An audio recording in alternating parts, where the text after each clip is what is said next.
So my belief is that you know, a lot of the guitarists today, they're really influenced by the stuff that was done by the guitarists of old. So I mean, I think there's no denying you've got you've got Jimmy Page for obviously the shirt that I'm wearing here with Led Zeppelin. An interesting thing actually about Led Zeppelin is that they became a household name without any real marketing at all. So it was like an underground. It was underground vibes. It was really underground vibes, and the main reason is because they didn't want to edit their songs down to 5 minutes, which is what the radios wanted. In fact, it was actually 3 to 5 minutes with all the poppy sort of pop type songs that were around at the time. So there was no way in the world they're going to edit any of their songs, like Kashmir especially, which is good, 20 minutes live, Stairway to Heaven, that kind of stuff. So Jimmy Page, you had Richard Blackmore, of course, you had you with Pink Floyd, Rainbow, and all those sort of great things. So I really believe that the times have changed, and these guys have set the foreground for a lot of what the modern guitarists are doing right now. What do you think? I fully agree with that, because the two main ones that come to my mind, especially Nita Strauss with Demi Lovato. I feel like a lot of her stuff is definitely inspired by or influenced by maybe even Slash, but a lot of that sort of old stuff is where they all came from. Yeah. I'm pretty sure everyone just sat around watching Led Zeppelin videos to learn how to play guitar most times. There's no question. I mean, it's interesting you bring up Nita Strauss, because she's she also did some work with Alice Cooper. Yes. I believe. Yeah. So I think he actually took her under his wing. Yeah. And he pretty much brought it. Sure, yeah. He brought it to the world, right? Her style is sort of like a shredder metal type thing, which again has its origins, way back then. With people like Jimmy Page, Jimi Hendrix, Richard Blackmore, it was like a blues bass. Yeah. Probably more so with Jimmy Page, started from a blues bass, but the tones and the sounds are the things that still progress today. So when you're talking about Nita Strauss, she's still using that overdriven amplifier type tone. Yeah. And it's actually interesting that when Jimi Hendrix first went into the studio, they actually wanted to clean up his sound. So the engineer actually listened to it, because he was using not just overdrive, but he had fuzz effects on, those kind of things. And the engineer actually wanted to clean him up. And he comes in and goes, "Hey mate, what are you doing? That's my tone." So it's quite funny the way they wanted to go that far with cleaning it up. Yeah. Nita's not as sort of distorted as that is. No, and now with modern times obviously fits in. But is she still with Demi Lovato, or was that just that one tour? I'm pretty sure she still does a couple of things with her. Yeah. Yeah, that's pretty cool. But she's definitely a talent. She's definitely a talent. But for somebody closer to us, I mean, even Nick Mabry. Yeah, Nick Mabry's very bluesy and very vintage style. Yeah, and he's very much into the Hendrix vibes. In fact, if you want to get him on, get on his good side. Tell him he sounds like Hendrix. So any post you find of his, hey Nick, Hendrix vibes, man. He's gonna love you forever. Love hearts, love hearts galore. So yeah, but he's the thing. The reason I mentioned him is obviously he's a modern guitarist. Yeah. He's probably around your age, I think. He's a little bit older. He's a little bit older, but so he's a modern guitarist, but he's into that vintage vibe. Very much so. Blues, rock. Yeah. I don't think I've ever heard him play metal, but he's certainly capable of doing anything. But it's a different style, it's a different technique that you use altogether. But he's certainly capable. But that's an example, I suppose, of a modern guitarist influenced by the greats, and still able to, is making a name for himself. He's tearing up California at the moment. So good, so good Aussie boy. So Nick Mabes, top job, mate. Big fan. Big fan, keep doing it. We actually met him at whose concert was he playing for? It was Cody Simpson. Oh, the first time? The first time you ever met him was Cody Simpson. I thought the first time was with... the Madden Brothers. Madden Brothers. When you said to me, that's a really cool guitarist, and I used my Insta skills to figure out who he was. So it's good that you did that, actually, because I remember that clearly. So we went to see the Madden Brothers backstage. You were pretty young then.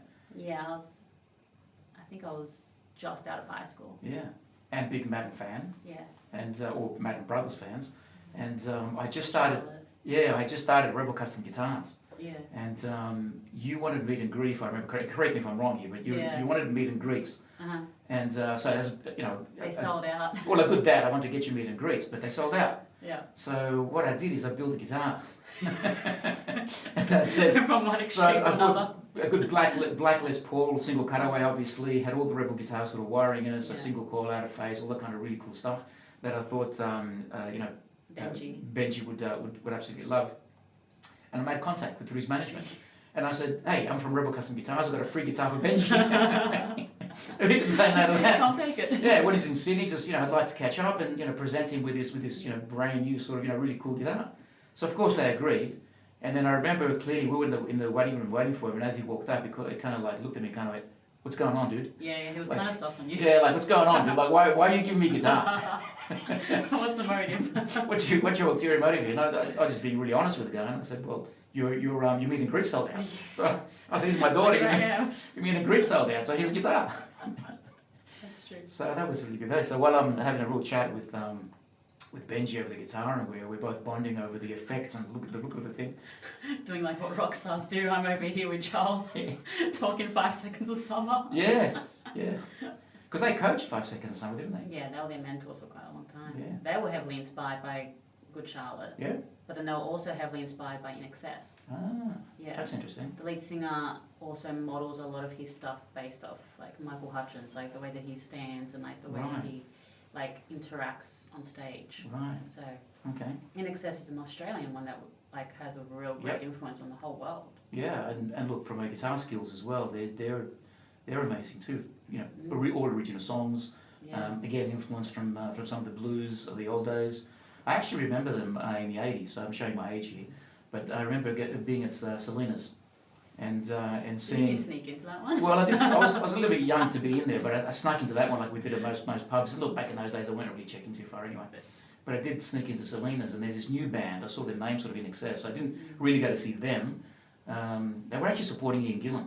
So this was like very early on in Yeah, 80s. Yeah, definitely 80s. So it would have been like maybe 1980, between 80 and 82, somewhere there. Might be wrong. I might have to fact check that one. See, this is good if we had a Jamie. You check it. You could fact check it for us. But it was around that period. So between 80 and 82, 83, somewhere there. Ian Gillan was touring. Oh, wow. So Ian Gillan, of course, being the voice of Deep Purple back in the day. So I went to see him, and his new band, In Excess, was playing. And I remember seeing like Michael Hutchence. He was so lanky. Is the only word I could use to describe it. His body was like a snake. Like he was just floated on stage. Seriously, like he was literally doing that sort of stuff. I think they were doing the early songs from Kick. Again, I could be wrong on that one. I'm not sure their first album, but I could be wrong, but I swear that there was one before Kick. Yeah, they weren't really huge yet, but they were just starting to sort of kick it. Not pun intended. But they were distinctly In Excess. Yeah. But I remember sort of looking at this guy, and he was mesmerising.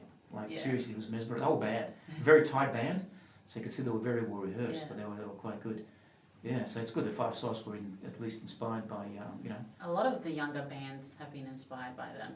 Even a lesser known band, R5, they were like a group of siblings. They were always like raving about In Excess and being like, Michael Hutchence is like my idol. That's who I've like learnt everything from, or that's who I took inspo from. Right. So, who's R5? So the lead singer is called Ross Lynch. He was from a Disney Channel series, right. And him and Disney child.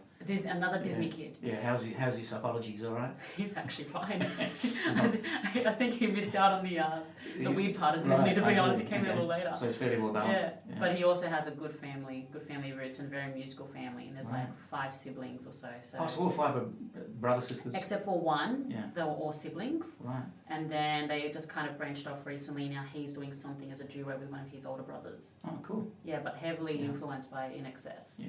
You can hear it in their songs, very bluesy. It's a band, or they're like a boy group? They're like a band. So it's a band. Guitars. Right. Okay. Yeah. Sweating on stage.